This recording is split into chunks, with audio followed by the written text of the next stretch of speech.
Magandang gabi sa bawat isa. Muli, may devotion tayo.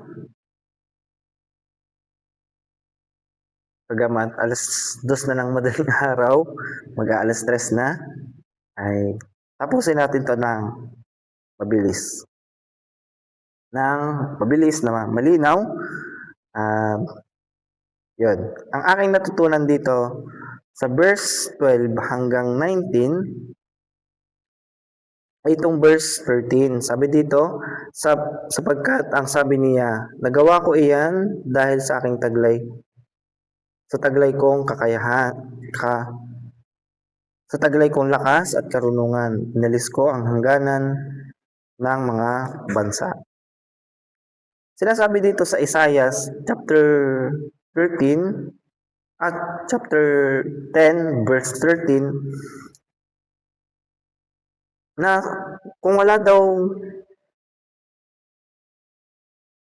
daw niya ang isang bagay dahil sa taglay niyang lakas at karunungan. At sana, huwag tayong dumating sa ganitong punto na porke naabot natin yung isang bagay, yung pinapangarap natin, na kung hindi naman dahil sa Panginoon, hindi natin maabot yung ating pangarap sa ating buhay, yung pangarap nating bagay, kung walang ginamit ng Panginoon sa ating buhay. At sana, ay hindi tayo dumating sa point na ganito na pumasok sa ating isip na nagawa ko lang naman to dahil sa aking kakayahan, sa sarili kong effort, sa aking sariling karunungan, kaya ko to natatamasa tong ganitong buhay. Sana po ay hindi po tayo umabot sa ganitong kaisipan. Yun po, sana po ay naunawaan niyo po yung aking explanation patungkol po dito sa verse 13 ng Isaiah chapter 10. At yun, may share ko lang para lang mas malinaw at mas maintindihan natin. Kung wala ang Panginoon sa ating buhay, wala naman tayong magagawa talaga. Wala tayong kakayahan, wala tayong direksyon kung hindi tayo nakakilala sa Panginoon at kung wala tayong kinikilalang Panginoon sa ating buhay. Kaya tayong mga nakakilala sa Kanya, napakapalad natin. Dahil meron tayong Panginoon sa ating buhay na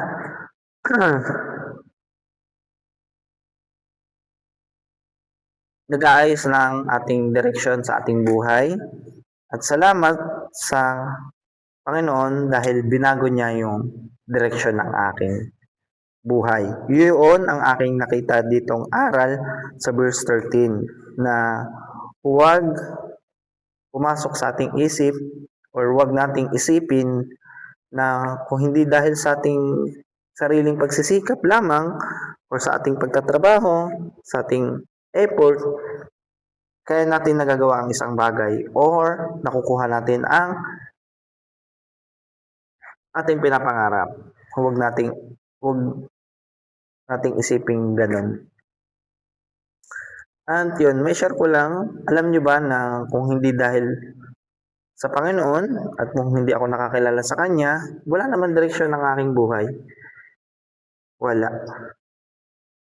Buhay ko walang patutunguhan, hindi ko alam kung anong magiging kinabukasan ko.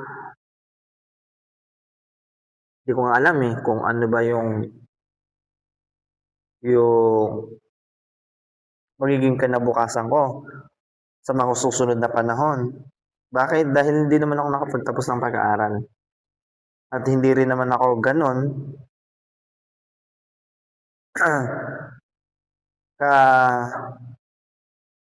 kaabilidad sa pagtatrabaho. Kumaga wala akong skilled or wala akong alam na trabaho, kundi construction lang. Pero salamat sa Panginoon dahil meron siyang ginamit na tao sa aking buhay. At sino yun? Yun ay ang aking pastor at pastora na ginagamit niya sa aking buhay para mabago yung direksyon ng aking pamumuhay, yung mabago yung aking pananaw sa aking buhay, na hanggang dito na lang ako. Yung pinanganak akong mahirap, tatanda akong mahirap, yun. At salamat sa Panginoon dahil patuloy siyang nagdadagdag ng kaalaman, karunungan sa aking buhay. At yung mga bagay na aking natatamasa, yung bagay na aking nararanasan na mabuti sa aking buhay, yun lahat yun ay dahil sa Panginoon. At dahil siya yung kumikilos sa aking buhay. At yun ang aral na aking natutunan dito na huwag nating isipin na nagagawa natin ang isang bagay or naabot natin ang isang bagay dahil lang sa ating pagsisikap, sa ating pagtatrabaho. Yun. At lagi tayong magpasalamat sa Panginoon. Lagi tayong humingi ng bagay na makakatulong sa atin upang mas makapaglingkod sa kanyang kaharian. Yun ang lagi nating tandaan at huwag nating kalalimutan na kung wala tayong Panginoon, wala tayong magagawa at wala tayong direksyon sa ating buhay.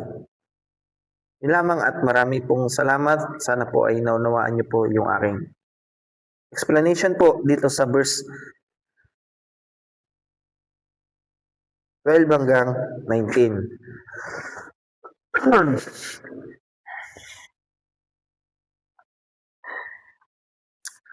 At ngayon ay dito na po tayo sa verse 20 hanggang 25 po yung ating babasahin. Isaiah chapter 10, verse 20 hanggang 25 lang po muna yung ating babasahin.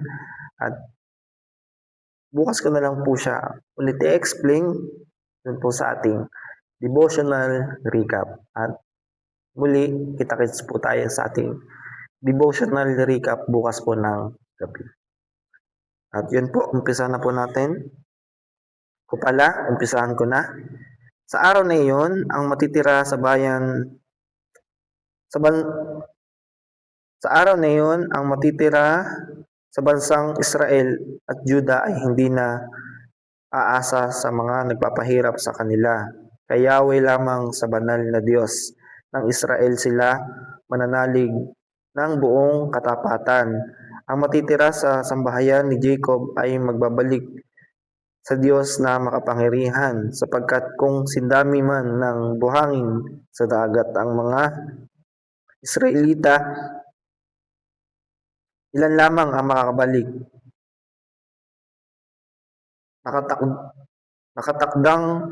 Nakatakda na ang pagwasak sa iyon ayon sa nararapat. Sa takdang panahon, ang buong bansa ay wawakasan ni Yahweh, ang makapangyarihang Panginoon. Kaya ganito ang sinabi ni Yahweh: ang makapangyarihang Panginoon o bayan kong naninirahan sa Zion, huwag kang matakot sa mga taga-Assyria. Kung ikaw may hampasin nila o pahirapan tulad ng ginagawa sa iyo ng mga taga-Ehipto, sapagkat hindi magtatagal at lilipas na ang galit ko sa iyo at sa kanila ko ibabaling ang aking pot. At yun, muli kita-kits po tayo sa ating devotional recap bukas po ng gabi.